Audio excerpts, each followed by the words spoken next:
Bonjour à toutes et à tous, bienvenue sur la chaîne Brest, capitale des océans. Pour cette deuxième journée de programme, nous allons revenir à toutes les heures sur les très nombreuses thématiques sur lesquelles travaillent ici des chercheurs, scientifiques, enseignants, entreprises, collectivités et de nombreux organismes également qui font toute la richesse de la pointe de Bretagne. Parmi les sujets abordés aujourd'hui, nous parlerons formation, transport maritime, ressources biologiques ou encore innovation de défense. Et pour commencer ce matin, nous allons aborder la question de la cybersécurité maritime au cœur des enjeux justement maritimes. Je vous présente nos intervenants. Yvon Kermarek, vous êtes titulaire de la chaire de cyberdéfense des systèmes navals à l'IMT Atlantique, grande école d'ingénieurs. Guillaume Prigent, président et cofondateur de Diatim, société française de recherche et développement en sécurité informatique et systèmes d'information. Et Olivier Jacques, vous êtes directeur technique et scientifique de France Cyber Maritime, une association toute récente créée en 2020 qui a pour mission d'accroître la résilience du monde maritime et portuaire. Nous commençons avec vous pour Diatim et Guillaume Prigent. D'abord, nous parlons de cybersécurité maritime. De quoi s'agit-il ? Alors, on parle de cybersécurité et de maritime. Pour rappeler un peu le contexte, on dit souvent le risque encouru, c'est au carré ou au cube, je devrais dire, la menace que multiplient les vulnérabilités, que multiplie l'impact ou les impacts potentiels. En cybersécurité maritime, on a des impacts énormes. Encore récemment, on a pu voir des ports cryptoloqués, même un bateau dans le canal de Suez. Bon, ce n'était pas une attaque informatique, mais il y a des impacts énormes pour le monde maritime et portuaire. Il y a des menaces qui explosent. De plus en plus de cybercriminalité, de menaces contre le vol de données, de menaces parfois de groupes avancés. Et enfin, on a une numérisation, j'aime pas le terme digitalisation, c'est pas français, mais on a une numérisation massive du secteur. Du coup, on a une augmentation du périmètre et forcément de ses vulnérabilités. Donc le risque au niveau cybersécurité maritime et au niveau maritime est très très important. On a l'habitude de dire, et ça c'est pas lié au monde maritime, qu'il y a trois piliers fondamentaux qui sont l'anticipation, la capacité à réagir, la réaction, gérer quand il y a un problème, et enfin la rémédiation et accroître le système. Et la France est dotée d'un dispositif, et là je vais laisser la parole au docteur Jacques, directeur technique et scientifique de France Cyber Maritime, pour justement adresser ces trois piliers et prendre en main le sujet. Alors Olivier Jacques, vous assurez la coordination nationale en matière de cybersécurité maritime, hein, on précise bien maritime, parce que la cybersécurité recouvre en fait absolument tous les domaines de notre vie aujourd'hui, qu'on soit particulier, entreprise, collectivité, service de l'État. Quelle est votre mission alors plus précisément ? Alors déjà, France Cyber Maritime, c'est une belle aventure, humaine et technologique. Comme le monde maritime c'est en faire. En fait, France Cyber Maritime est née d'une conjonction de plusieurs facteurs. Une volonté de l'État français qui a pris en compte les cybermenaces, notamment à l'occasion du comité interministériel de la mer en 2018, et qui a dit effectivement, il y a le monde maritime qui se numérise, il y a des gens qui essayent d'attaquer, il ne faut pas que ça ait des impacts opérationnels, logistiques ou environnementaux pour le monde maritime français. Donc il faut faire quelque chose. Donc ça, c'est la première chose. Il y a eu une volonté aussi d'acteurs publics, d'acteurs privés, de grands groupes français, du monde maritime, du monde portuaire, des chantiers navals, qui se sont intéressés au sujet, qui ont dit oui, il faut faire quelque chose. Et puis enfin, il y a aussi une volonté métropolitaine, parce qu'on est à Brest, Brest est quand même assez porteur du projet, une volonté régionale, qui ont dit oui, effectivement, il faut faire quelque chose également. Donc tous ces gens-là se sont entendus, ont travaillé ensemble pendant quasiment un an pour définir un projet, et ce projet a donné lieu à la création d'une association qui est France Cyber Maritime. Donc, France Cyber Maritime, pour vous simplifier un petit peu l'émission, c'est 50 adhérents aujourd'hui, des relations internationales aussi importantes, parce qu'on ne réussit pas la cybersécurité simplement en réfléchissant aux frontières de l'Hexagone. C'est donc tout d'abord de fédérer un écosystème en cybersécurité maritime. Il y a des gens qui ont des besoins, ce sont des gens du monde maritime. Il y a des particularités du secteur maritime. Un bateau, c'est un système d'information. C'est pas une usine, un bateau. C'est pas une usine. Alors on peut dire que c'est une usine flottante, mais il y a des systèmes de télécommunication par satellite, il n'y a pas d'experts cyber à bord, et pourtant ils se numérisent à vitesse grand V. Et demain, c'est les navires autonomes, même dès aujourd'hui, les navires autonomes. Donc, c'est des particularités qu'il faut prendre en compte.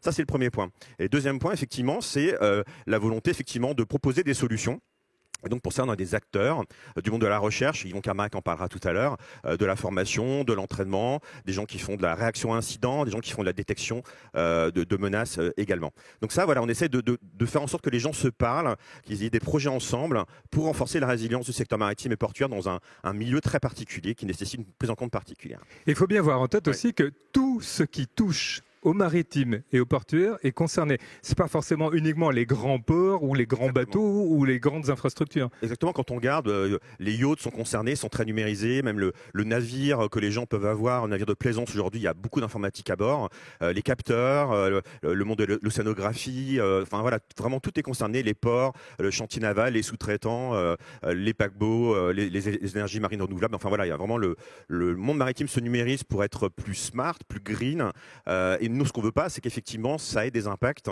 opérationnels, environnementaux, parce que des gens, des États, mais aussi des groupes cybercriminels, voudraient attaquer ces systèmes-là pour en altérer le fonctionnement, l'intégrité ou la confidentialité. Et c'est ce qu'on voit aujourd'hui. On a eu quasiment 400% d'augmentation des menaces cyber. C'est ce que nous, on a vu au niveau de France Cyber Maritime sur les 3 dernières années. Donc c'est quand même un chiffre très important. Il fallait faire quelque chose. Et donc la France l'a fait au travers de France Cyber Maritime. Et alors, ce que vous évoquiez tout à l'heure, ce qui est très important, c'est cette réunion de différents secteurs, aussi bien du public que du privé.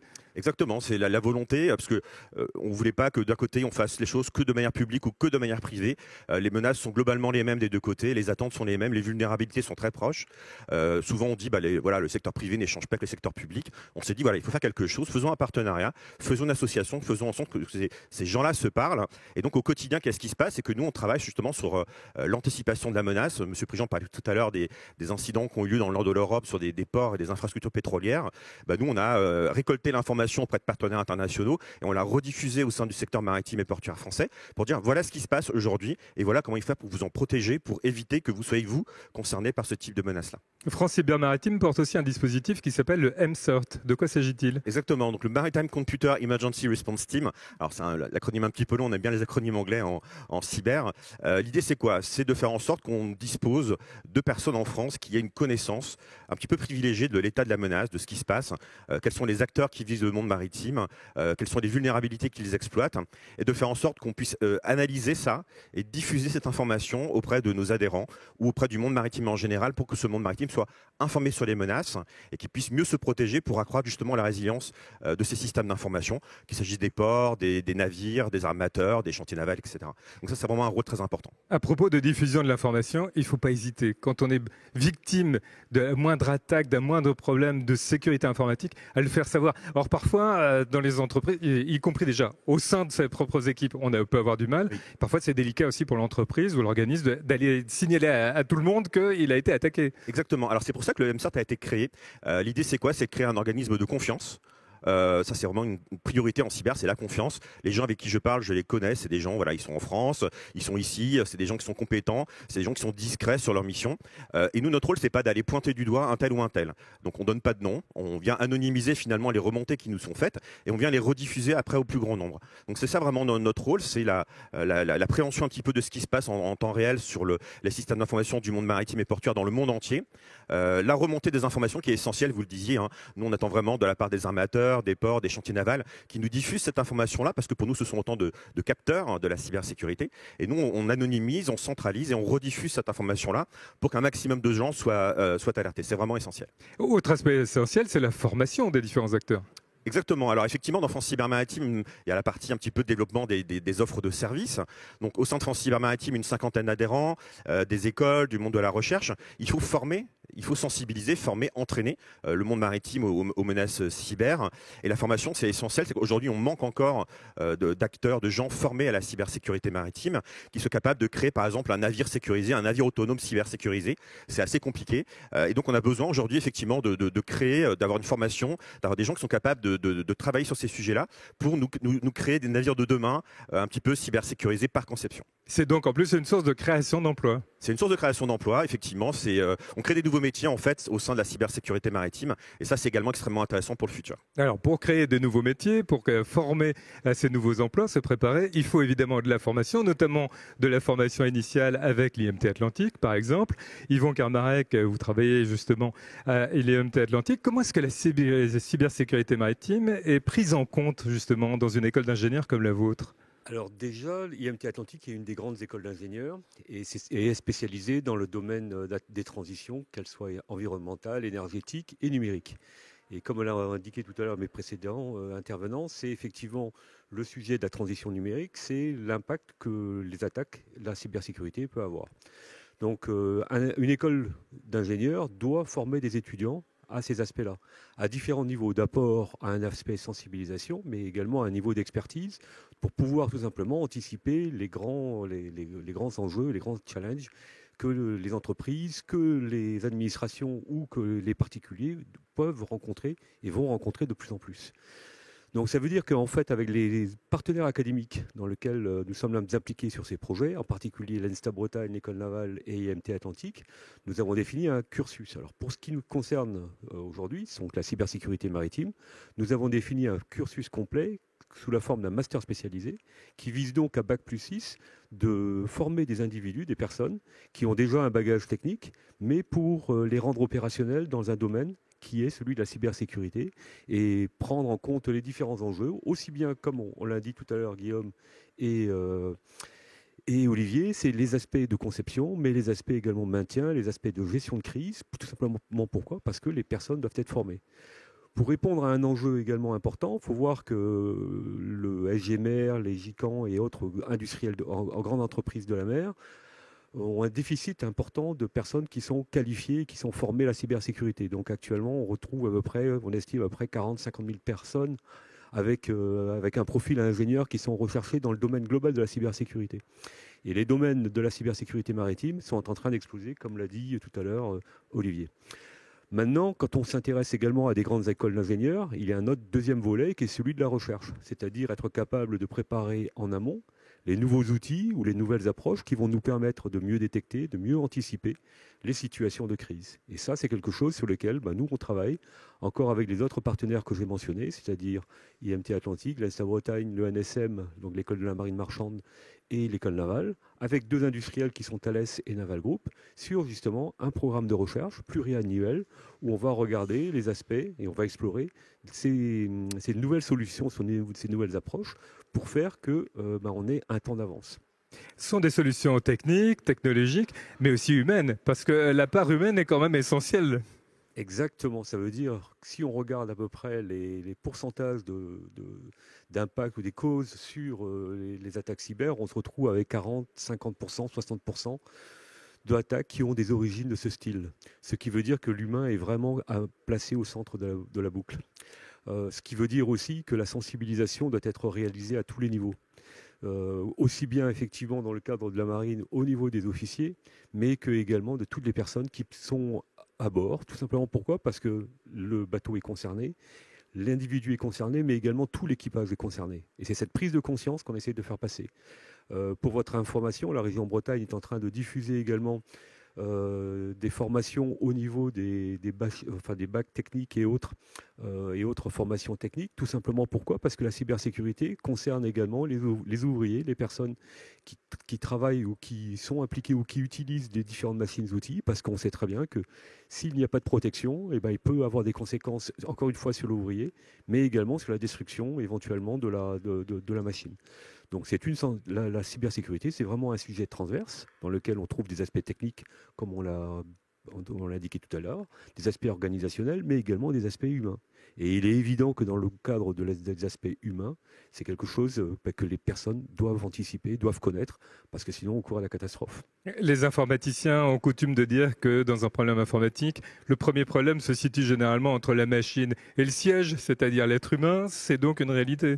Je pense que c'est une réalité, oui. Je pense que c'est une réalité. Et c'est vrai que la conception d'un programme informatique, surtout des problèmes complexes, pour résoudre des problèmes complexes, est quand même une sacrée aventure avec des équipes.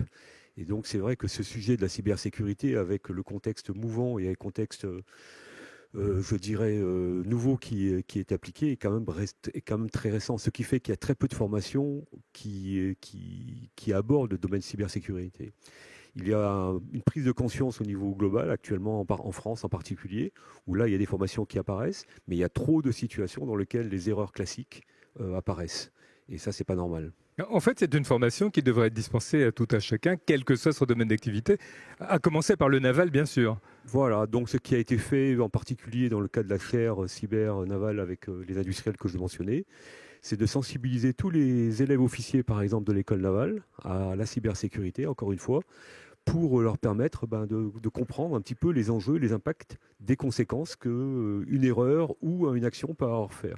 C'est aussi un moyen aussi de les faire parler par rapport à des actions ou des événements qu'ils auraient pu constater, des anomalies qu'ils peuvent constater, ne pas hésiter à les faire remonter. Ce programme vise aussi, dans le cadre de l'école navale par exemple, à former des spécialistes. Parce qu'effectivement, on se retrouve avec des besoins de domaine généraliste, c'est-à-dire une sensibilisation, et puis dans certains cas, des spécialistes qui sont plus au courant de tout ce qui est la cybersécurité, les mécanismes de protection, de défense, etc. Et de résilience, parce que c'est quelque chose qui est, comme on a été dit tout à l'heure, qui est vraiment fondamental, c'est qu'on sait que les entreprises, vous, moi, l'État sera attaqué, et puis il va falloir gérer, il va falloir être résilient. On sera tous attaqués. On sera tous, et je pense qu'on est tous attaqués. Oui, c'est déjà le cas, sans qu'on le sache toujours d'ailleurs, forcément. Exactement. Et alors, un des grands intérêts aussi, c'est que ça recouvre une très grande diversité de métiers, donc à terme de formation possible, la cybersécurité maritime. Alors c'est un sujet transverse, donc on retrouve effectivement des grands domaines. Tout à l'heure j'ai parlé de l'informatique, les réseaux, il y a des aspects organisationnels, il y a des aspects réglementaires, parce qu'effectivement il y a beaucoup d'entreprises qui sont concernées par ce qu'on appelle les opérations d'importance vitale, et puis des particularités justement parce qu'ils jouent un rôle essentiel pour le service de l'État et pour le bon fonctionnement de l'État. Et puis il y a également des aspects légaux, tout simplement parce qu'on ne peut pas faire n'importe quoi. Et puis il y a des aspects humains, des aspects, on va dire, facteurs humains. Il y a les aspects ergonomie, parce que ces systèmes-là seront utilisés par l'homme. Et on sait très bien que s'ils ne sont pas ergonomiques, eh ben on risque de faire des bêtises, risque de faire des mauvaises actions intentionnellement. Et je pense aussi qu'il y a des facteurs un peu plus importants qui sont liés à la géostratégie, qui consistent tout simplement à avoir ici des règlements de compte entre États. Et on le sait très bien que certains États voyous, c'est un moyen aussi de déstabiliser les opinions, les États, les organisations et les pays. Quand on regarde effectivement l'actualité récente, les désignations par le directeur de l'ANSSI de 2 pays explicitement comme source d'attaque, je pense qu'il y a une remise en question sévère de ce que l'on pensait jusqu'à présent. Ça demande une mise en veille permanente, une étude permanente de tout ce qui se passe pour anticiper et remédier. Alors aussi bien évidemment pour les acteurs qui vont intervenir quand il y a une attaque ou un projet d'attaque, que pour les formateurs. Alors je pense effectivement que déjà, moi je suis prof en informatique, donc c'est vrai que là il y a une remise à niveau en permanence. Je ne vais pas me comparer à un prof de maths régulier, mais effectivement où là il y a une certaine durée dans le temps, c'est-à-dire qu'en fait un cours peut durer 20 ans, 30 ans. Là on aperçoit dans le domaine de l'informatique une effervescence complète de nouveaux thèmes et qu'il faut suivre, qui seront des technologies qui sont déjà utilisées demain, et que les étudiants doivent connaître tout simplement parce qu'ils vont être opérationnels dans les entreprises. Donc ça, c'est vrai. Le deuxième point, par rapport à la cybersécurité, on se retrouve avec des thématiques qui sont encore plus évolutives, dans lesquelles la dynamique est forte. Et surtout, ça veut dire que, je dirais, il faut que les personnes qui sont formées aient l'habitude et la réactivité pour justement regarder ailleurs, partager les informations, comme ça a été dit tout à l'heure par mes collègues, pour pouvoir effectivement se tenir à l'écoute. La veille est vraiment fondamentale ici, le partage d'informations.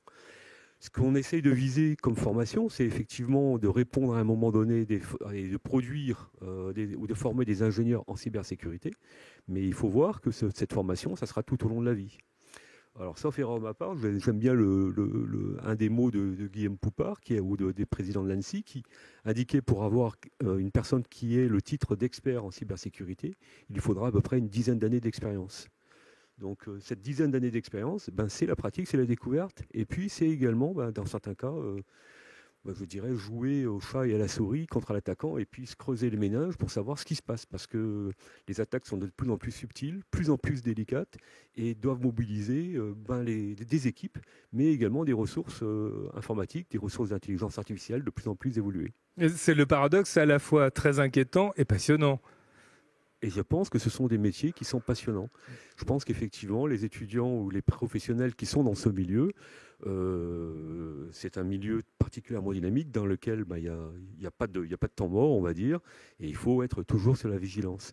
Mais c'est un métier passionnant, et ne serait-ce que pour l'analogie avec lors d'une attaque, c'est être capable de pouvoir mener une enquête, au même titre essayer de retrouver les traces, retrouver l'origine de ce qui se passe, etc. Et puis également, pour beaucoup d'entreprises, c'est faire l'état des lieux de ce qu'elles ont.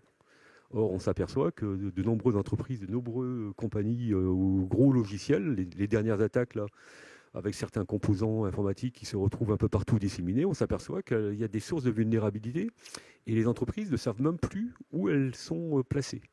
Donc, ce qui veut dire ici, je pense à terme, c'est avoir une sorte de traçage et être capable à un moment donné de savoir quels sont les composants logiciels, quels sont les éléments que l'on a dans notre système informatique, parce que sinon, c'est pas possible. Guillaume Prigent de Diatim, on l'entend, la première clé, c'est donc l'anticipation.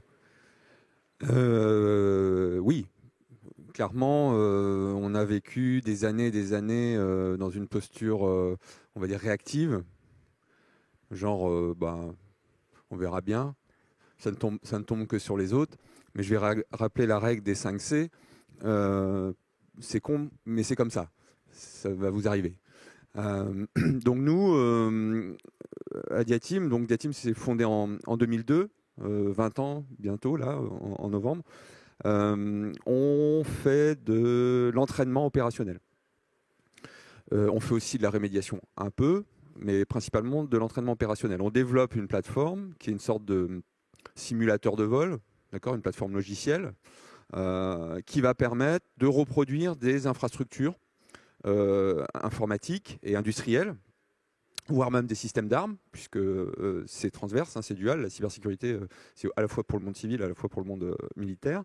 Et on va reconstruire des infrastructures, maritimes en l'occurrence, et mettre en situation les équipes de défense ou de réaction qui peuvent être techniques, mais qui doivent être aussi décisionnelles, face à une gestion de crise. Donc l'idée, c'est de renforcer le firewall humain, puisqu'on dit que l'humain est peut-être le problème, le maillon faible. J'aime pas trop, moi je me bats depuis 20 ans pour dire c'est l'humain qui va permettre de sortir. Quand il y a des grandes crises, qu'elles ne soient pas cyber, c'est l'humain. Mais l'humain en équipe. Et donc les fondamentaux, c'est déjà de connaître les problématiques. Donc on va dire les savoirs à différents niveaux. Il n'y a pas forcément besoin tout le temps que de Bac+6. Il y a aussi besoin, et notamment dans le domaine maritime, il y a plein de gens en reconversion, puisqu'il y a des mutations de métiers, qui pourraient s'occuper de surveiller un système, d'intervenir, d'avoir appliqué des fiches réflexes. Et donc on va faire jouer l'intégralité de la chaîne avec, on va dire, des événements gradués, puisqu'on n'est pas là pour mettre KO. Vous le citiez tout à l'heure, cette tendance peut-être à cacher un peu les alertes ou les événements de sécurité dont vous pourrez être victime. Là, c'est pareil, on n'est pas là pour montrer aux gens que ils sont mauvais et que le jour où ça va arriver, voilà. Le premier AD, c'est la prise de conscience, voilà. Déjà. Prise de conscience, tester, donc déjà avoir des gens qui ont les savoirs. Nous, on teste les savoirs, puisqu'il y a des mesures, il faut savoir faire des prélèvements, couper le firewall, faire un rétex, un débrief rapide à sa cellule décisionnelle. C'est peut-être un administrateur système qui va couper le site web qui a été attaqué avec une tête de mort ou que sais-je, ou un bateau paralysé, mais ce n'est pas forcément lui qui le décide. Donc on joue toute la chaîne, et c'est pour ça que c'est important de sensibiliser toute la chaîne humaine sur les impacts et les risques cyber. Ça, c'est essentiel parce qu'il ne faut pas se dire, bon, j'ai une DSI, j'ai un responsable informatique, bon, il va gérer ça. Non, il faut que ça remonte au plus haut niveau. Il faut que ça remonte au plus haut niveau. Ça doit être aujourd'hui, parce que, excusez-moi de l'acronyme anglais, on parle beaucoup en anglais, bottom-up, c'est-à-dire former les gens, les savoir-faire, les savoir-être aussi, puisque c'est une crise. Nous, on fait des exercices depuis longtemps pour plein de gens, beaucoup d'opérateurs d'importance vitale dans le secteur de l'énergie. On forme quasiment l'intégralité des groupes d'intervention cyber du ministère des Armées. On a des exercices de 5 jours, 10 jours, avec des gens qui, à un moment donné, ont la fatigue, pètent les plombs, entre guillemets, commencent à... et il n'y a rien de pire quand c'est la crise d'enchaîner avec du stress et des bêtises. Parce que c'est là qu'on fait encore plus potentiellement de bêtises. Donc du coup, cette action, on va dire opérationnelle, est majeure, puisque c'est ces gens-là, c'est les pompiers cyber qui vont intervenir. Mais la volonté de mettre en place ce type d'exercice, ce type de veille, vous en parliez tout à l'heure, on ne peut pas se défendre si on ne connaît pas sa surface d'attaque, sa cartographie des événements, des vulnérabilités, quel type de logiciel j'ai, quel type de système j'ai, qui sont mes sous-traitants. La supply chain est quelque chose de super important, toute la chaîne logistique dans les ports, puisqu'on a les vecteurs, les bateaux, les ports, puis après on a toutes les ramifications derrière. Et c'est un milieu où on a énormément, on a l'impression que c'est super sécurisé avec des caméras, des barbelés, mais au niveau numérique, on a une interconnexion, un maillage tel que la moindre faille ou le moindre chemin peut être critique. Donc effectivement, il faut que ce soit des décisions au niveau COMEX, CODIR. Il faut vraiment qu'il y ait une décision de dire, et que le RSSI, le responsable de la sécurité des systèmes d'information, le CISO en anglais, ou la personne en charge dans la structure, même pour un très grand groupe, soit le bras droit et ne soit pas dépendant peut-être d'une DSI ou d'une direction numérique. Allez, bon, toi tu t'occupes des mots de passe ou de la mise à jour des firewalls. C'est pas que technique. Une toute structure doit se poser la question d'abord, et c'est ce que nous on fait quand on fait des scénarios au plus haut niveau de les menaces. On simule des attaquants étatiques, on simule des malwares, on développe pour vraiment mettre les gens face à une représentativité qui les concerne. Et comment on le fait? Forcément par une analyse de risque. Si on n'a pas une analyse de risque, si on ne définit pas ces faits redoutés, ce qu'on appelle les faits redoutés, comment voulez-vous mettre en place un système de défense? Mais alors on va vous dire, ça va me coûter une fortune, donc tant que je ne suis pas attaqué, oui, je laisse filer. Alors ça on l'entend, la cybersécurité, c'est un centre de coût. Et c'est vrai, je prends l'analogie, j'ai fait beaucoup de développement logiciel avant, mais développer un logiciel sécurisé, on dit qu'il y a parfois un facteur 10 par rapport à un logiciel qu'on va faire traditionnellement. Donc effectivement, ça peut être un centre de coût. J'aime pas trop cette expression de centre de coût. Pour moi, c'est un centre futur d'évitement des coûts. C'est un centre d'évitement des coûts futurs. C'est-à-dire que ça coûtera beaucoup plus cher si on est attaqué. Mais attendez, mais vous regardez l'actualité. On va dire, ah ben non, moi un pen test, un test d'intrusion, 5 000 €, 10 000 €, 20 000 €, peu importe, ou mise en place d'une analyse de risque en interne ou en externe, adhésion à France Cyber Maritime, je ne sais pas, c'est quelques milliers d'euros, ça dépend des structures. Oh ben c'est cher, on n'a pas budgétisé. Bing, un petit rançon logiciel, 10 millions, une semaine d'arrêt de prod. Au moins, on en discute. Si la cybersécurité vous intéresse pas, essayez l'ignorance. Il n'y a pas de problème. Mais ça coûte beaucoup plus cher au final. Voilà, donc on va dire, diriger, c'est prévoir. Je suis chef d'entreprise. On ne peut pas se dire, on prend des assurances pour des choses, on prend des extincteurs, on prend parfois des badges, des alarmes, des choses comme ça. On ne peut pas laisser son système d'information au cas de vent, sans même savoir qui est dessus. Cette espèce de sédimentation, puisque c'est des systèmes comme nous, on vieillit, c'est des systèmes quasi cellulaires aujourd'hui, qui bougent, qui évoluent, qui sont mis à jour ou pas. Et c'est très très important de suivre ce système. Pourquoi? Parce que vous avez, au-delà de la production, du transport, des énergies, des interconnexions qu'on connaît, vous avez aussi toute la donnée. La donnée, je n'irai pas jusqu'à la vie privée dans le domaine maritime, mais Encore que, on peut parler d'un bateau, comme les bateaux qui sont venus là, de transport de passagers, croisières et tout ça. C'est des centaines de bornes Wi-Fi, c'est de la donnée de passagers, puisqu'ils ont tous Internet sur le bateau. Voilà. Et la donnée, elle est aussi à protéger au sein de son infrastructure, parce que ça intéresse forcément beaucoup de gens, plus ou moins bien intentionnés, de récupérer des plans pour aller économiser du fuel pour certains, voilà, des zones de pêche, C'est donc une question globale qui nous concerne absolument tous. Et juste en quelques mots pour conclure, on a en plus la chance à Brest d'avoir un tissu formidable justement pour travailler à tous ces enjeux de cybersécurité maritime. Tout à fait, c'est vraiment une occasion unique pour nous parce qu'on a des acteurs de la recherche, on a des acteurs opérationnels avec la Marine nationale, le MICA Center qui lutte contre la piraterie physique dans le monde maritime. Voilà, c'est des gens avec qui on est en contact en permanence. On a des entreprises qui développent des solutions, etc. Donc c'est vrai qu'on a un tissu exceptionnel pour pouvoir effectivement apporter des réponses globales sur tous ces sujets-là, de la recherche, de l'éducation, de la formation, et puis aussi une réponse opérationnelle aux questions et aux enjeux du monde maritime qui sont essentiels. On le voit aujourd'hui avec le One Ocean Summit. Et encore une réussite brestoise. Merci à vous trois. Nos programmes sur la chaîne Brest, capitale des océans, continuent avec des rendez-vous toutes les heures. Tout à l'heure à 10h, nous parlerons des solutions face aux pollutions marines. Vous retrouverez Lucie Lautrédoux et ses invités. À tout à l'heure.